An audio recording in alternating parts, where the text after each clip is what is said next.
Hello my YouTube family, Radhe Radhe, Hare Krishna. आइए आप सबको एक आज सभी काम वाम करके मैं फ्री हो गई हूँ, तो आप सबको एक कहानी सुनाती हूँ। इस कहानी से क्या सीख लेना चाहिए हम लोगों को। एक किसान था।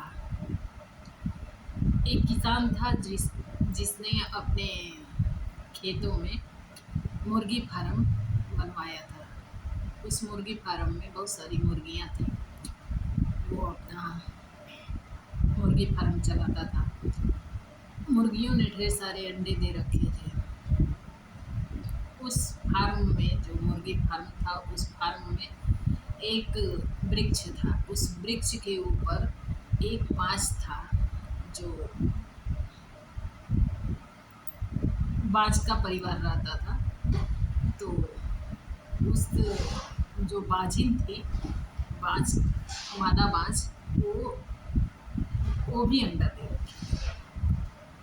एक दिन बहुत तेज आंधी तूफान आता है और वो जो अंडा होता है बाज का, पेड़ों से गिर करके मुर्गी के अंडे में शामिल हो जाता है। मुर्गी देखती है, सोचती है ये बहुत अजीब सा अंडा है। लेकिन कहते हैं ना कि माँ जो होती है माँ होती है। तो मुर्गी जो है अब उस अंडे को भी अपने बच्चों के जैसे, अपने अंडों के जैसे सेने लगती है। धीरे धीरे समय व्यतीत होता है। वो जो मुर्गी के अंडे हैं वो बच्चे में तब्दील हो जाते हैं, चूजे बन जाते हैं, फूट जाता है अंडा और बच्चे बाहर आ जाते हैं। ऐसे ही वो बाज का जो अंडा था वो भी फूटता है और उसमें से एक बाज का बच्चा बाहर निकलता है। वो भी मुर्गी के बच्चों के साथ धीरे धीरे बड़ा होने लगता है। मुर्गी उसको भी दाने देती है, सेती है, पालती है अपने बच्चों की भांति। जितने सारे मुर्गी फार्म में मुर्गी के बच्चे थे, उन सभी बच्चों के साथ अब ये भी बच्चा बड़ा होने लगता है। जैसे मुर्गी के बच्चे फुदकते हैं, वैसे ये भी फुदकना सीखता है। जैसे वो पंजों से मार करके, ज़मीन कुरेद करके अपने भूख को शांत करने के लिए कीड़े मकोड़े, अन्न के दाने, ये वो चुगते हैं, वैसे ये भी चुगना शुरू कर देता है, सीखना शुरू कर देता है। उनके साथ साथ बड़ा होने लग जाता है। एक दिन क्या होता है कि एक बाज, जो वृद्ध वृद्ध बाज था, वो आसमान में उड़ान भर रहा होता है। उसकी निगाहें पड़ती हैं इसके ऊपर, बाज के ऊपर। इससे पहले क्या होता है कि मुर्गियों के बच्चों के साथ चल तो रहा होता है, घूम तो रहा होता है, लेकिन वो देखता है कि मैं इन लोगों से भिन्न हूँ, मैं इन लोगों से भिन्न हूँ। लेकिन उसको कुछ समझ में नहीं आता है। कुछ समझ में नहीं आता है। समझने की कोशिश भी करता है तो समझ नहीं पाता। एक दिन उस वृद्ध बाज का इसके ऊपर निगाहें पड़ती है। ये जो बाज है, ये बाज के ऊपर निगाहें पड़ती है आसमान से। वो देखता है कि ये मुर्गी के फार्म में इतने सारे मुर्गी के बच्चे हैं और इसी बीच में ये क्या कर रहा है। ये तो बाज का बच्चा है, ये तो हमारी फैमिली है। तो वो क्या करता है कि आता है, बाज आता है उड़ करके नीचे आता है, पूछता है कि तुम यहाँ क्या कर रहे हो। तो वो बोलता है कि क्यों, मैं अपने परिवार के साथ हूँ। तो बोले नहीं, तुम मुर्गी नहीं हो। तो बोले मैं फिर क्या हूँ। तो वो बोला तुम बाज हो, तुम बाज हो, तुम हमारे जैसे हो। तो बोला अच्छा। तो बोला तुम उड़ान भरो, तुम आसमान को चीरता हुआ तुम जाबाज है, उड़ान भर। तो भाई पला, जिस परवरिश में पला है वो वही सीखा है। डरता है, उड़ान नहीं भरता है। बोलता है कि नहीं नहीं, मैं गिर जाऊंगा, मैं मर जाऊंगा, मैं नहीं उड़ूंगा। बाज बहुत परेशान। उसने क्या किया, अपनी चोंच में दबाया और एक ऊंची पहाड़ी पे ले गया। ऊंची पहाड़ी पे ले गया और एकदम किनारे पे उसको छोड़ दिया और बोला कि अब उड़ान भरो।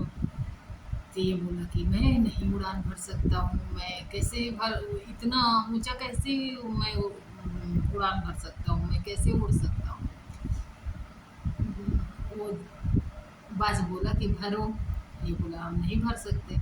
उसने क्या किया, बाज ने कि धक्का दे दिया। जैसे धक्का दिया, ये था तो बाज ही जान पे बना गई। अब इसके जब जैसे जान पे आई तो ये इसने क्या किया, अपनी पूरी ताकत से, अपनी पूरी जोश झोंक करके और उड़ान भरा और उसी दिन वो मुर्गी से बाज बन गया। तो कहते हैं ना, इस कहानी से आप लोगों को क्या सीख मिली? इस कहानी से यही सीख मिली कि हमारी परवरिश अगर जिस माहौल में होती है, हम वैसे ही हो जाते हैं। अगर हम शेर दिली के साथ ज़िंदगी को जीने वाले लोगों के साथ हम अपनी संगति बनाएंगे, हम जो चीज़ अच्छा और बुरा का भेद करने वाले के साथ संगति बनाएंगे, तो हम अच्छा बुरा का भेद करने लग जाएंगे। हम हौसलों से उड़ान भरने लग जाएंगे। हम हिम्मत नहीं हारेंगे। अगर वीर के साथ हैं तो वीर बन जाते हैं, पहलवान के साथ है तो पहलवानी का थोड़ा बहुत तो आ ही जाता है। उसी तरीके से हम जिसके साथ होते हैं हम वैसे बन जाते हैं। तो संगति अच्छे की करिए, सच्चे की करिए। संगति का बहुत बड़ा असर होता है। तो आज मैं आप लोगों को ये कहानी सुनाई हूँ। तो आप लोगों को कैसा लगा ज़रूर बताइएगा कमेंट के माध्यम से। और ऐसी कहानियाँ सुनने के लिए आप लोग बताइएगा, तो मैं आप लोगों को ये कहानियाँ भी सुनाती रहूँगी अपने ब्लॉग के साथ साथ। और हाँ, ब्लॉग तो जाएगा ही जाएगा, लेकिन उसके साथ साथ आप लोगों को कहानियाँ भी देती रहूँगी, तो आप लोग सुनते रहिएगा। तो अभी सब सारा काम हो गया है, मैं बैठी थी तो मैं कहीं पढ़ी थी बहुत पहले, तो वही चीज़ याद आया मुझे। तो मैं बोली कि मैं आप लोगों के साथ भी शेयर करती हूँ। अगर मेरे इस प्रयास से किसी का भी, एक लोगों का भी हृदय में ये बात जाए और हृदय में ये बात फंसे कि संगति अच्छे की करनी चाहिए, सच्चे की करनी चाहिए। और बहादुरों की संगति में रहने से हम बहादुर बनते हैं। तो बहादुरों की संगति करें और अच्छे सच्चे की संगति करें। धार्मिक लोगों के साथ रहते हैं तो हम धार्मिक हो जाते हैं, और वही अत्याचारियों के साथ घूमते हैं तो हम अत्याचारी हो जाते हैं। इंसान वही होता है, फ़र्क क्या होता है, बस रहन सहन का फ़र्क हो जाता है कि रहन सहन में परिवर्तन होने लग जाता है। अच्छे के साथ, साधु के साथ रहेंगे तो हम साधु बनने लगते हैं, और राक्षसी प्रवृत्ति वालों के साथ रहेंगे तो हम राक्षस बनने लग जाते हैं धीरे धीरे, चाहे हम कितने भी अच्छे क्यों ना हों। देखिए, रूप से कोई सुंदर नहीं होता है, गुणों से सुंदर होता है।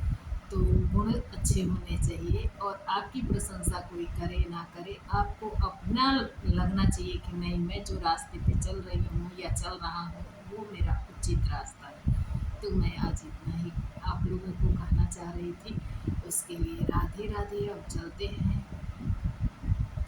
आप लोगों ने मेरा पूरा वीडियो अगर देखा है और देख रहे हैं तो आपको कोटि कोटि प्रणाम, और आपके हृदय में विराजमान परमेश्वर को कोटि कोटि प्रणाम करते हुए मैं लेती हूँ विदा। राधे राधे, हरे कृष्णा, जय श्री सीताराम, नमस्ते, प्रणाम, जय हिंद, जय भारत, वंदे मातरम।